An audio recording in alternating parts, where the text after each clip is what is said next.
My faith story kind of started out when I was younger. I didn't grow up in a normal household. I have 7 siblings, and so growing up in a big family, a lot of craziness going on, but my parents always tried to make faith a big part of our lives. Growing up, they gave us an opportunity to go to church on a weekly basis, and on top of that, we'd be going to Sunday school even before church started, and Wednesday services. So yeah, I grew up around the church, and it was always a part of what I was doing growing up, and going to church was something that we did often. But the thing that I realized as I continued to grow in my faith is that it wasn't necessarily my faith yet.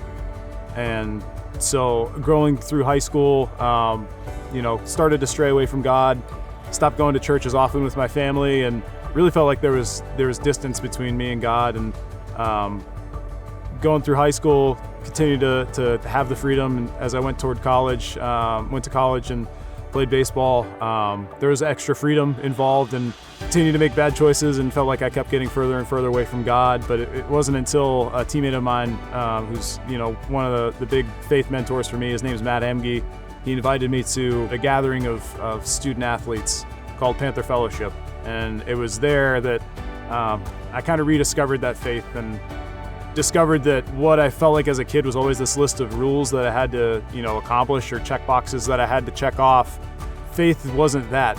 Faith is, Jesus wanting to have a relationship with you. And so that was what that group at Panther Fellowship kind of taught me, is that Jesus desires to have a relationship with you. And for myself, that was the first time that it really became my own faith.